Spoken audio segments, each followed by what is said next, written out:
Hi everyone, welcome back to my channel English Grammar with Shilpa. మన everyday లైఫ్స్లో అలానే daily రొటీన్లో use చేసే phrasal verbs గురించి ఈ వీడియోలో చూద్దాం. ఫస్ట్ ఫ్రేజల్ వర్బ్ అంటే ఏంటి, అవి ఎందుకు చాలా ఇంపార్టెంట్? ఫ్రేజల్ వర్బ్స్ అనేవి ఒక టైప్ ఆఫ్ వర్బ్. ఇవి ఇంగ్లీష్ లాంగ్వేజ్లో చాలా కామన్గా యూజ్ చేస్తాం, ఎస్పెషల్లీ ఇన్ కన్వర్జేషన్స్. సో మీరు మీ స్పీకింగ్ స్కిల్స్ అలానే కన్వర్జేషన్స్ ఇంప్రూవ్ చేసుకోవాలి అనుకుంటే ఫ్రేజల్ వర్బ్స్ నేర్చుకోవడం చాలా ఇంపార్టెంట్. సో ఫ్రేజల్ వర్బ్ అంటే ఏంటో చూసేద్దామా? It is a combination of two words, usually a verb and a preposition, that create a phrase with a different meaning.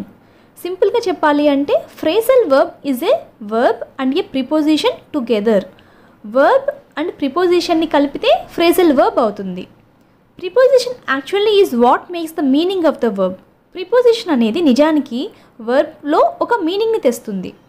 Phrasal verb ki regular verb ki difference entante ikkada konni examples chusi telusukundam. Examples of phrasal verbs. Phrasal verb అంటే ఏమనుకున్నాం? Verb plus preposition. So first example తీసుకుంటే look అనేది verb, at అనేది preposition. Verb plus ప్రిపోజిషన్ని కలిపితే look at అనేది phrasal verb. అలానే second example look అనేది వర్బ్, ఓవర్ అంటే preposition. Look over is a phrasal verb. ఈ పైన ఫస్ట్ 4 ఎగ్జాంపుల్స్ చూసుకుంటే లుక్ అనే వర్డ్ అన్నిట్లో సిమిలర్గా ఉంది, అంటే verb is same but prepositions change అయ్యాయి. ప్రిపోజిషన్స్ ఏంటి ఇక్కడ? At, over, around and after. Different prepositions ఉండడం వలన look at, look over, look around and look ఆఫ్టర్కి డిఫరెంట్ మీనింగ్స్ ఉంటాయి. సో ఇక్కడ look at means something completely different from look over, look around and look after. Let's look at another examples of some phrasal verbs. Get on. ఇక్కడ get అనేది verb, on అంటే preposition. Get on is a phrasal verb. అలానే get over, get up, get down, ఇలా గెట్తో చాలా words ఉంటాయి. ఈ 4 ఎగ్జాంపుల్స్లో కామన్గా ఉండే వర్బ్ ఏంటి? గెట్. బట్ ప్రిపోజిషన్స్ చేంజ్ అయ్యాయి. On, over, up, down. ఇలా ప్రిపోజిషన్స్ చేంజ్ అవ్వడం వల్ల గెట్ అనే వర్బ్కి మీనింగే చేంజ్ అయిపోతుంది. So get on means something completely different from get over, get up and get down. ఇప్పుడు మనం మన డైలీ కన్వర్సేషన్స్ అలానే డైలీ రొటీన్లో ఎక్కువగా యూజ్ చేసే 10 మోస్ట్ కామన్ ఫ్రేజల్ వర్బ్స్ గురించి తెలుసుకుందాం. First example sleep in. ఈ వర్డ్ని అబ్జర్వ్ చేస్తే ఇక్కడ స్లీప్ అనేది verb, in is a preposition. So sleep in అనేది ఫ్రేజల్ వర్బ్ అవుతుంది. Example on the weekend I sleep in until 10 AM. దీని మీనింగ్ ఏంటంటే యూజువల్లీ నేను డైలీ చాలా ఎర్లీగా నిద్రలేస్తాను, maybe at 6 AM, but on the weekend I sleep longer than usual. అంటే weekend వచ్చినప్పుడు ఎక్కువసేపు నిద్రపోతాను. I stay in my bed longer than usual. Second example get up. గెట్ అనేది verb, up is a preposition. So get up is a phrasal verb. Example I get up at 6 AM. We get up and will leave our bed. నిద్ర లేచి bed దిగడం గురించి చెప్తున్నాము. ఈ phrasal verb చాలా important, ఎందుకంటే మన డైలీ జనరల్గా మాట్లాడుకునే వర్డ్ ఇది. What time did you get up? మనం ఏం చెప్పాలి? I got up at 6 AM or 7 AM today. Yesterday I got up at 5:30 AM. So ఈ ఫ్రేజల్ వర్బ్ చాలా important. Third example head out. Head is a verb and out is preposition. So head out is phrasal verb. Example I head out at 8 AM. జనరల్గా head అంటే తల, but head ఒక వర్బ్గా కూడా use చేస్తాము. The verb head has different meanings. Head అనే వర్బ్కి చాలా మీనింగ్స్ ఉన్నాయి. ఇక్కడ ఎగ్జాంపుల్లో head out means to leave the house, అంటే ఇంటి నుండి బయటకు వెళ్ళడం.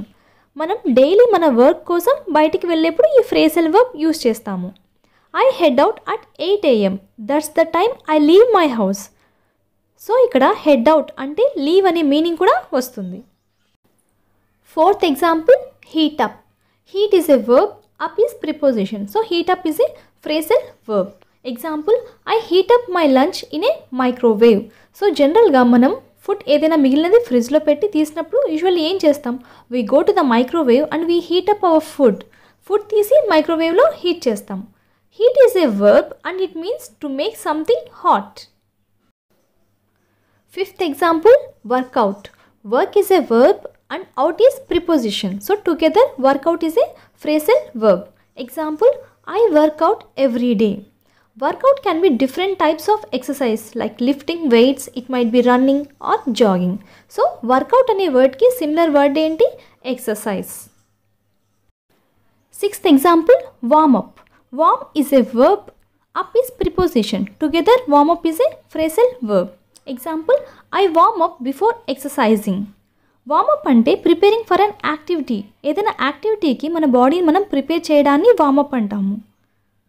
For example, before I workout I might walk. Workout చేసే ముందు నేను వాక్ చేస్తాను, అదొక warm up.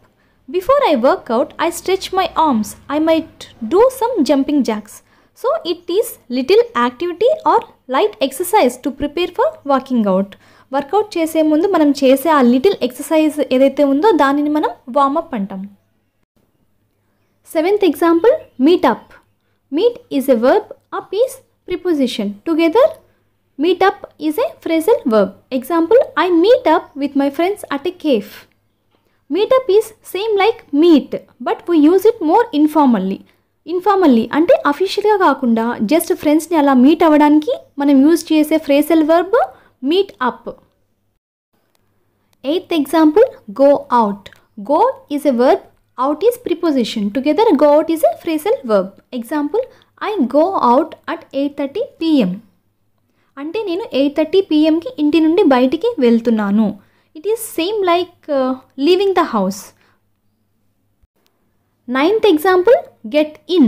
Get is a verb, in is preposition. Together get in is a phrasal verb.